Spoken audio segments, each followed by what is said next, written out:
আসসালামু আলাইকুম, দিনহীন মিডিয়া থেকে আপনাকে স্বাগতম। উপস্থিত সম্মানিত আশিকে আউলিয়া, আসসালামু আলাইকুম ওয়া রাহমাতুল্লাহি ওয়া বারাকাতুহু।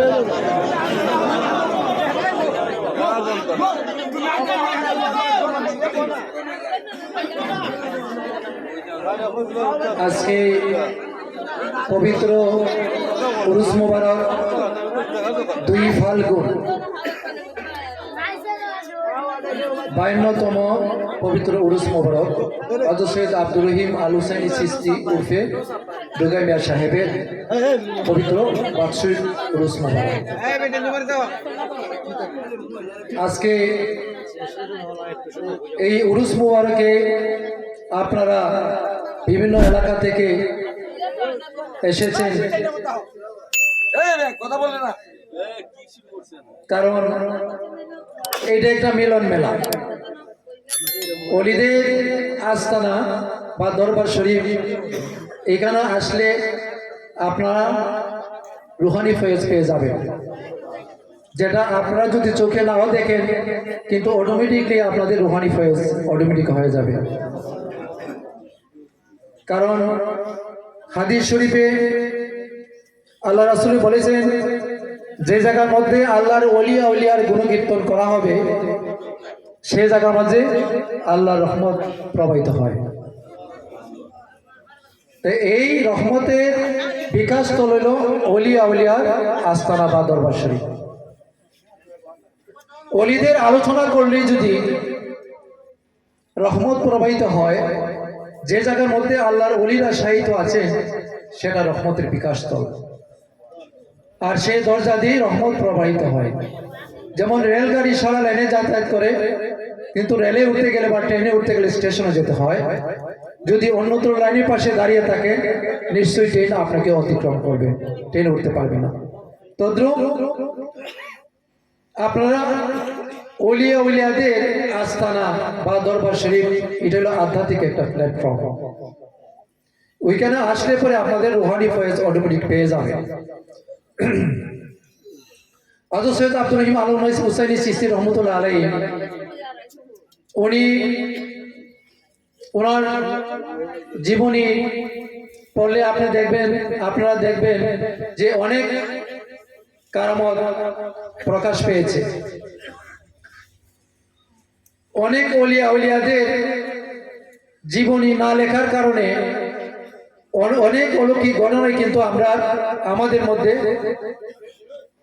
লুকিয়ে থাকে, যেটা আমরা খুঁজে পাই না। হযরত সৈয়দ আব্দুর রহিম আল হুসাইনি চিশতি রহমাতুল্লাহ আলাইহি, ওনার অনেক কারামত আছে, যেটা এই স্বল্প সময়ে আপনাদের কাছে বর্ণনা করা আদৌ সম্ভব নয়। আজকে আপনারা এই পবিত্র উরুস মুবারকে আসছেন, আসার পর আমরা অনেক আনন্দিত, আমরা অনেক খুশি হয়েছি, কারণ ওলিয়া উলিয়াদের দরবারে এসেছেন আপনারা। ওলিয়া উলিয়াদের দরবার শরীফটা এমন একটা দরবার শরীফ, যেমন আমরা দেখেন এই যে এখানে আমরা প্রথমেই কিন্তু আমরা রাসূল করিম সাল্লাল্লাহু আলাইহি সাল্লামের গুণকীর্তন করেছি, তারপর আমরা মৌলা আলী আলাইহিস সালামের গুণকীর্তন করেছি। যেমন দিনহীন সাহেবের একটি গানের মধ্যে, যেটা আমরা কিছুক্ষণ আগে আমরা বলেছি, তোমারই চরণের আশা করে ত্রিভুবন, রহিম সুরতে মৌলা দিও দর্শন। তাহলে আমরা চাই আমাদের মৌলা রহিম সুরতটা আমরা দেখতে চাই।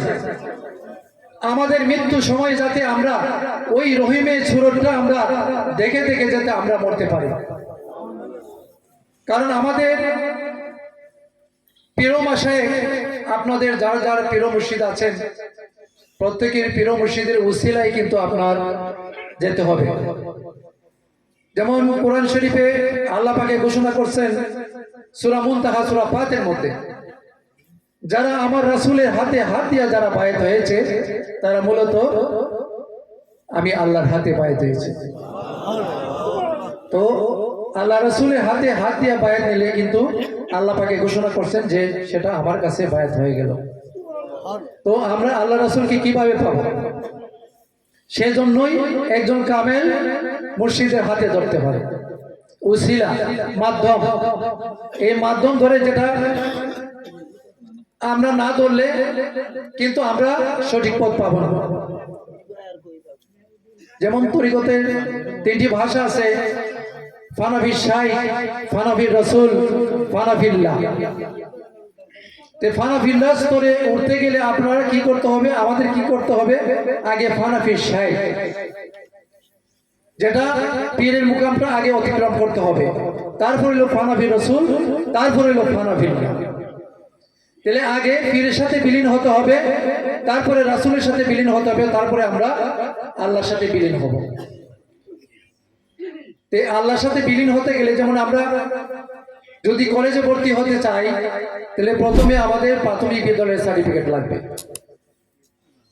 প্রাথমিক বিদ্যালয়ের সার্টিফিকেটের পরে আমরা প্রাইভেট স্কুল, যখন আমরা প্রাথমিক বিদ্যালয়ে আমরা যখন পড়াশোনা শেষ করব, তখন আমরা যখন হাই স্কুলে ভর্তি হব, যখন আমরা মেট্রিক পাস করব, তখন আমরা কি করব? কলেজে এডমিশন নেব। কলেজে ইন্টার পাস করার পরে আমরা ভার্সিটিতে এডমিশন নেব। তদ্রুপ এইভাবে ধারাবাহিক যেতে হবে। আল্লাহর কাছে পৌঁছতে গেলে এইভাবে ধারাবাহিক যেতে হবে। যেমন আমরা ভার্সিটিতে পড়তে গেলে এইভাবে ধারাবাহিক যেতে হবে। আমরা সরাসরি ভার্সিটিতে যেতে পারবো না, তদ্রুপ আল্লাহর কাছে আমরা সরাসরি যেতে পারবো না। যেমন আজকে আমরা এখানে এসেছি ওলিদের দরবারে, আজকে আমরা ওলিদের উসিলায় আল্লাহর কাছে মাগফিরাত চাইবো, যে আমরা আল্লাহর কাছে চাইবো যে আল্লাহ পাক তোমার ওলির দরবারে এসেছি, আজকে তোমার এই ওলির উসিলায় আমরা যে যে উদ্দেশ্য নিয়ে এসেছি, আমাদের উদ্দেশ্য আল্লাহ তুমি পূর্ণ করো। আল্লাহ পাক আমাদের অবশ্যই উদ্দেশ্য পূর্ণ করবেন। হাদিসে কুদসির মধ্যে বলা হয়েছে যে আমি অলির হাত হয়ে যাই, আমি অলির মুখ হয়ে যাই, আমি অলির পা হয়ে যাই, আমি অলির জিহ্বা হয়ে যাই। আল্লাহর বান্দারা নফল ইবাদত করতে করতে, ফরজের পাশাপাশি নফল ইবাদত করতে করতে এমন এক পর্যায়ে পৌঁছে যায়, তখন আল্লাহর হাত হয়ে যায়, আল্লাহর মুখ হয়ে যায়, আল্লাহর চোখ হয়ে যায়, আল্লাহর জিহ্বা হয়ে যায়। তখন আল্লাহ বলছেন সে আমার বন্ধু হয়ে যায়, সে আমার কাছে কোনো জিনিস আবদার করলে আমি দিতে বাধ্য থাকি। এই কারণেই আমরা অলিয়াদের আস্তানা বা দরবার শরীফে আসি, কারণ যে এই অলিদের উসিলা নিয়ে যাতে আল্লাহ পাকের কাছে আমরা কিছু চাইতে পারি। কারণ একটা মাধ্যম নিয়ে ডাকলে পরে আল্লাহ পাকে আমাদের ডাক কবুল করতে পারেন। আর যদি আমরা একটা মাধ্যম না নেই, আল্লাহ ডাক কবুল করতে পারেন, নাও করতে পারেন, এটা আল্লাহ পাকের ইচ্ছা। তবে মাধ্যম নিলে আল্লাহ পাকে নিজে বলছেন যে আমি আমার অলিদের আবদার কখনো আমি ফিরাই দিই না, খালি হাতে দিই না। তাহলে আপনারা সবাই আসছেন এখানে, কষ্ট করে বিভিন্ন জায়গাতে আসছেন কেন? আপনাদের প্রিয় মসজিদের দরবার শরীফ আসছেন, এখানে আমাদের পূর্বপুরুষরা এখানে শাহিদ আছেন। আমাদের পূর্বপুরুষ মলাই মিয়া সাহেব নামে সবাই চিনেন, ওনার অনুষ্ঠান কিন্তু সর্বপ্রথম হয়েছে যে আমরা 21শে রমজান আমরা পালন করি। এইভাবে ধারাবাহিক যারা আমাদের পূর্বপুরুষ ছিলেন, তারা একে একে পর্দার আড়াল করছেন। আজকে আমার বাবা হযরত সৈয়দ আব্দুর রহিম আল হোসেনী চিশতি রহমতুল্লাহ আলাইহি, উনিও আমাদের থেকে চলে গেছেন, পর্দার আড়াল করে গেছেন। একদিন আমরাও চলে যাব। আজকে আপনাদেরকে নিয়ে আমরা এইভাবে কথা বলতেছি, আলোচনা করতেছি, একদিন কথা নাও বলতে পারি। তো আমরাও একদিন চলে যাব। চলে যাওয়ার আগে আমরা এমন কাজ করব যাতে মৃত্যুর পরেও যাতে আমরা এমন একটা স্থানে থাকি যাতে আমাদের কোনো অসুবিধা হয় না। আমরা ওই স্থানটা যেতে গেলে আমাদের অলিয়াদিকে অনুসরণ করতে হবে, আমাদের পাক পাঞ্জাতনকে অনুসরণ করতে হবে, মৌলা আলীকে অনুসরণ করতে হবে। কারণ মৌলা আলীর ভালোবাসা আমাদের জন্য কি ফরজ। মৌলা আলীদের ভালোবাসা, মৌলা আলীর ভালোবাসা আমাদের জন্য ফরজ। মৌলা আলীকে যারা ভালোবাসবে তারাই সত্যিকার মুমিন হতে পারবে। আর যারা মৌলা আলীকে ভালোবাসে না, যারা বিদ্বেষ পোষণ করে, তারা কখনো মুমিন হতে পারে না, তারা মুনাফিকের লক্ষণ। এটা হাদিস শরীফে আমি বারবারই বলি, হয়তো এটা বলতে যাই আমি অনেকবার অনেক কিছু সমস্যা হয়েছে। কারণ আমরা বললে মৌলা আলী সম্পর্কে বললে আমাদেরকে নানান ধরনের তিরস্কার, বিভিন্ন ধরনের ফতোয়া দেওয়া হয়। তাহলে আমরা চাই পাক পাঞ্জাতের নামটা আমরা মৃত্যুর আগ পর্যন্ত যাতে আমরা নিতে পারি। এটা আপনারা মনে রাখবেন যে পাঞ্জাতনের নামটা আমাদের মৃত্যু আগ পর্যন্ত যাতে আমাদের স্মরণ থাকে, আমরা যাতে না বলি। প্রত্যেকেই পীর মাশায়েখরা যা বলছে সেটা আমাদের জন্য মানা জরুরি। আমাদের জন্য আমার পীর শ্রেষ্ঠ, আপনার জন্য আপনার পীর শ্রেষ্ঠ। তাহলে আমাদের পীরের নির্দেশ, আইন কানুন আমাদের মানতে হবে। কারণ পীরের হাতে ধরার পরে যেমন আমরা ঈমান এনেছি, তখন আল্লাহ পাকে কোরআন শরীফে বলেছেন, আমি আল্লাহ, আমি আমার রাসূলের প্রতি সর্বত্র ঈমান আনবো। তদ্রূপ আমরা যখন বায়াত নিয়েছি, তদ্রূপ আমরা পীরের প্রতি আমরা ঈমান এনেছি। তদ্রূপ ওই পীরের প্রতি আমরা ঈমান এনে, যার যিনি পীর ও মুর্শিদের প্রতি ঈমান এনে আমরা যাতে চলতে পারি, যাতে সত্য পথটা আমরা পেয়ে যাই, মৃত্যুর আগ পর্যন্ত যাতে আমাদের কোনো পথভ্রষ্ট না হয়, শয়তানের ওয়াসওয়াস থেকে যাতে আমরা বাঁচতে পারি, সেই জন্য আল্লাহ পাকের কাছে আমরা বিশেষ আবেদন জানাইতেছি। আল্লাহ পাকে যাতে আমাদেরকে ওই পথ থেকে যাতে আমাদেরকে সত্য পথে যাতে আমাদেরকে চলতে পারি, আমরা চলতে পারি, সে তৌফিক যাতে আমাদেরকে দান করে।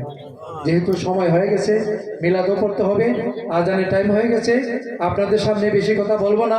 আপনারা যারা আসছেন এখানে অবশ্যই মোনাজাতে শরীক হবেন। যার যার মনের যা কিছু আছে, আজকে আপনাদের ওলিয়ার দরবারে এসেছেন, আজকে আপনারা ওলিদের কাছে চেয়ে নেবেন, ওলিদের উসিলায় আজকে আল্লাহর কাছে আপনারা চাইবেন। দেখি আপনাদের মনের মধ্যে কি আছে, আপনারা ওলির কাছে কি চাইতে পারেন। সত্যি করে যদি ওলির কাছে কিছু চাইতে পারেন, অবশ্যই আল্লাহ দিবেন। তাই আমরা চাই যে আমরা এখানে ওলির দরবারে এসেছি, অবশ্যই আমরা কখনো খালি হাতে যাব না। সম্মানিত আশিকগণ, আমি এখানে আমার বক্তব্য শেষ করলাম। আসসালামু আলাইকুম ওয়া রাহমাতুল্লাহি ওয়া বারাকাতুহু।